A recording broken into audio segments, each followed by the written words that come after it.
Assalamualaikum warahmatullahi wabarakatuh. Kami dari kelompok 10 MK Mahkamah Konstitusi akan memaparkan hasil diskusi makalah kami yang berjudul Hukum Acara Perselisihan Hasil Pemilu Presiden dan Wakil Presiden, dengan saya Lahul Harisandi dengan NIM 1062130, dan di sebelah kanan saya. Perkenalkan, nama saya Asmarita, NIM 106210010.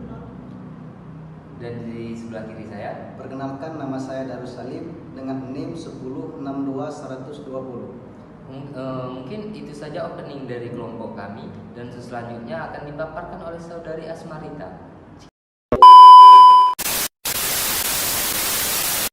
Hukum Acara Perselisihan Hasil Pemilu Presiden dan Wakil Presiden. Menurut Undang-Undang Nomor 7 Tahun 2017 tentang Pemilu, perselisihan hasil pemilihan umum atau PHPU adalah perselisihan antara KPU dengan peserta pemilu. Ada 3 jenis perselisihan hasil pemilihan umum atau PHPU, yaitu 1. Perselisihan hasil pemilihan umum atau PHPU Dewan Perwakilan Rakyat dan Dewan Perwakilan Rakyat Daerah atau PHPU anggota DPR dan DPRD adalah perselisihan antara partai politik atau partai politik lokal peserta pemilu dengan KPU mengenai penetapan perolehan suara hasil pemilihan secara nasional. Yang kedua, perselisihan hasil pemilihan umum anggota Dewan Perwakilan Rakyat Daerah atau PHPU anggota DPD adalah perselisihan antara perseorangan calon anggota DPD peserta pemilu dengan KPU mengenai penetapan perolehan suara hasil pemilu secara nasional. Yang ketiga, perselisihan hasil pemilihan umum presiden dan wakil presiden atau PHPU presiden dan wakil presiden adalah perselisihan antara pasangan calon presiden dan wakil presiden. Yang ketiga, perselisihan hasil pemilihan umum presiden dan wakil presiden atau PHPU presiden dan wakil presiden adalah perselisihan antara pasangan calon presiden dan wakil presiden dengan KPU mengenai penetapan perolehan suara hasil pemilu secara nasional. Para pihak dan objek. Pada Peraturan Mahkamah Konstitusi Nomor 4 Tahun 2023 tentang tata cara beracara. Para pihak dan objek. Pada Peraturan Mahkamah Konstitusi Nomor 4 Tahun 2023 tentang tata beracara dalam perkara perselisihan hasil pemilihan umum presiden dan wakil presiden, Bab 2, Bagian ke-1, para pihak. Pasal para pihak dalam perkara PHPU presiden dan wakil presiden adalah pemohon, termohon, dan pihak terkait. Selain pihak sebagaimana yang dimaksud pada ayat 1, Bawaslu dan pihak lain yang diperlukan sebagai pemberi keterangan. Pasal 4, pemohon, termohon, dan pihak terkait serta Bawaslu dapat diwakili oleh kuasa hukum berdasarkan surat kuasa atau didampingi oleh pendamping berdasarkan surat keterangan. Yang kedua, surat kuasa khusus sebagaimana dimaksud pada ayat 1 dibubuhi materai sesuai. Surat kuasa khusus sebagaimana dimaksud pada ayat 1 dibubuhi materai sesuai dengan peraturan perundang-undangan dan ditandatangani oleh pemberi kuasa dan penerima kuasa. Pasal 5, objek dalam PHPU presiden dan wakil presiden adalah keputusan termohon tentang penetapan perolehan suara hasil pemilu presiden dan wakil presiden yang mempengaruhi pasangan calon presiden dan wakil presiden yang berhak mengikuti putaran kedua pemilu presiden dan wakil presiden atau terpilihnya pasangan calon presiden dan wakil presiden. Pengajuan tahapan penanganan perkara. Pada Peraturan Mahkamah Konstitusi Nomor 4 Tahun 2023 tentang tata beracara dalam perkara perselisihan hasil pemilihan umum presiden dan wakil presiden, Bab 3, Pasal 6, tahapan penanganan perkara PHPU presiden dan wakil presiden terdiri atas pengajuan permohonan, penyampaian laporan permohonan dalam RPH, pencatatan permohonan dalam EBRPK, penyampaian salinan permohonan kepada termohon dan Bawaslu, pemohon sebagai pihak terkait, RPH mengenai permohonan sebagai pihak terkait, ketetapan sebagai pihak terkait, penyampaian salinan permohonan kepada pihak terkait, pemberitahuan sidang pertama kepada para pihak Bawaslu, pemeriksaan pendahuluan, penyerahan jawaban termohon, keterangan pihak terkait, dan keterangan Bawaslu, pemeriksaan persidangan, pelaksanaan RPH membahas perkara, pengucapan putusan mahkamah, dan penyerahan atau penyampaian salinan putusan mahkamah atau penetapan mahkamah. Permohonan pemohon. Peraturan Mahkamah Konstitusi Nomor 4 Tahun 2023 tentang tata beracara dalam perkara perselisihan hasil pemilihan umum Presiden dan Wakil Presiden, bagian ke-1, Pasal 7, permohonan dapat diajukan kepada Mahkamah Konstitusi berdasarkan luring, offline, atau daring online. Permohonan sebagaimana dimaksud pada ayat 1 diajukan paling lama 3 hari setelah penetapan perolehan suara hasil pemilu Presiden dan Wakil Presiden oleh termohon. Hari sebagaimana dimaksud pada ayat 2 diberlakukan sejak pukul 8 waktu Indonesia Barat sampai dengan 24 waktu Indonesia Barat.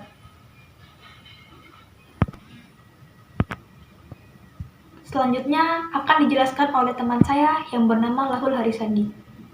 Baiklah, saya akan melanjutkan dari saudari Asmarita. Jawaban termohon dalam peraturan Mahkamah Konstitusi Nomor 4 Tahun 2023 tentang tata beracara dalam perkara perselisihan hasil pemilihan umum Presiden dan Wakil Presiden, gitu, ada pada pasal 18, gitu.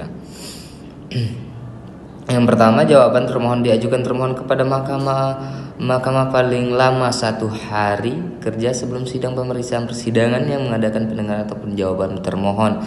Yang kedua, jawaban termohon sebagaimana yang dimaksud pada ayat 1 diajukan secara tertulis dalam bahasa Indonesia yang ditandatangani oleh termohon ataupun kuasa hukumnya. Yang ketiga, jawaban termohon diajukan secara luring ataupun offline. Yang keempat, jawaban termohon dapat diajukan secara daring juga, bisa diajukan secara online.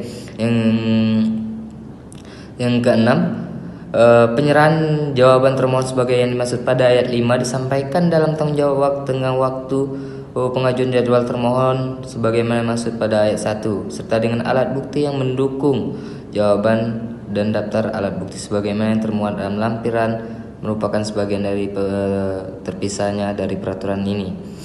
Jadi dalam pasal 21 dalam hal jawaban termohon telah sampaikan kepada Mahkamah Panitera menerbitkan dan menyampaikan EPJT kepada termohon ataupun kuasa hukumnya.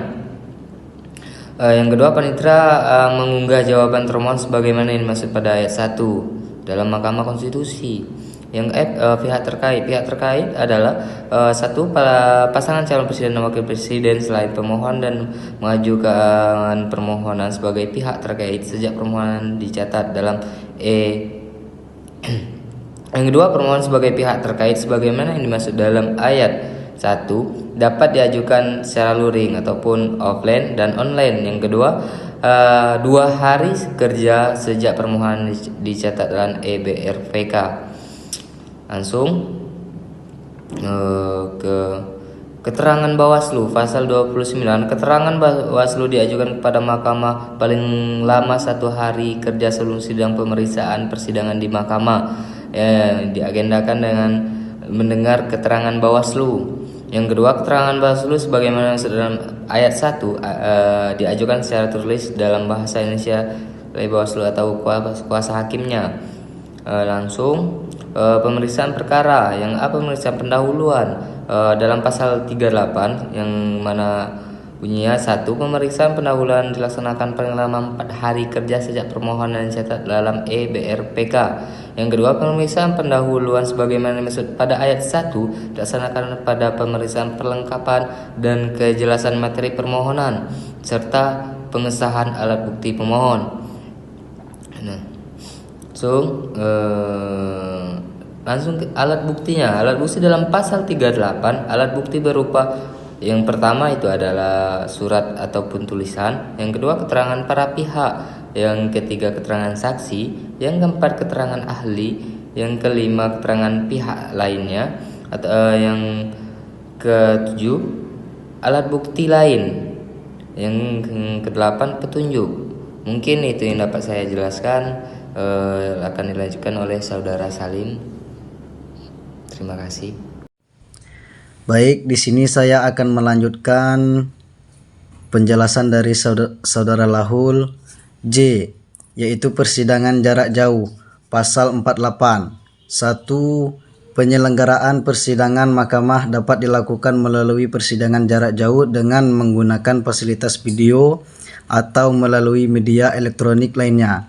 Yang kedua yaitu persidangan jarak jauh sebagaimana dimaksud pada ayat 1 diselenggarakan atas pertimbangan Mahkamah Konstitusi atau permohonan para pihak. Yang ketiga, permohonan persidangan jarak jauh diajukan oleh para pihak sebagaimana dimaksud pada ayat 2 paling lama 1 hari kerja sebelum penyelenggaraan persidangan jarak jauh. Yang keempat yaitu pengajuan permohonan sebagaimana dimaksud pada ayat 2 dapat dilakukan secara luring atau offline atau secara daring atau yang melalui media elektronik lainnya. Yang K yaitu keputusan Mahkamah Konstitusi. Yang A mengambil putusan Mahkamah Konstitusi. Pasal 52 1. Pengambilan putusan mahkamah dilakukan dalam RPH setelah pemeriksaan persidangan dinyatakan cukup. Yang kedua, pengambilan putusan mahkamah sebagaimana dimaksud pada ayat 1 dilakukan secara musyawarah untuk mufakat setelah mendengarkan pendapat hukum pada hakim. Yang ketiga, dalam hal musyawarah sebagaimana dimaksud pada ayat 2 tidak mencapai mufakat. Pengambilan putusan Mahkamah Konstitusi dilakukan berdasarkan suara terbanyak. Yang keempat, dalam hal pengambilan putusan Mahkamah Konstitusi sebagaimana dimaksud pada ayat 3 tidak dapat dilakukan berdasarkan suara terbanyak. Suara ketua RPH menentukan. Yang kelima, dalam hal putusan Mahkamah Konstitusi diambil berdasarkan suara terbanyak. Pendapat hakim yang berbeda di setting opening dimulai dalam putusan Mahkamah Konstitusi. Yang L yaitu putusan sela. Pasal 54 dalam hal dipandang perlu mahkamah dapat menjatuhkan putusan sela. Yang kedua, putusan sela sebagaimana dimaksud pada ayat 1 berisi perintah kepada termohon dan atau pihak lain untuk melakukan sesuatu atau tidak melakukan sesuatu yang berkaitan dengan objek yang dipersengketakan. Yang ketiga yaitu dalam hal Mahkamah Konstitusi menjatuhkan putusan sela, mahkamah dapat menyelenggarakan persidangan untuk mendengarkan laporan pelaksanaan hasil putusan sela sebagai dasar dan pertimbangan dalam menjauhkan putusan. Yang M mengucapkan dan menyampaikan putusan Mahkamah Konstitusi. Pasal 56.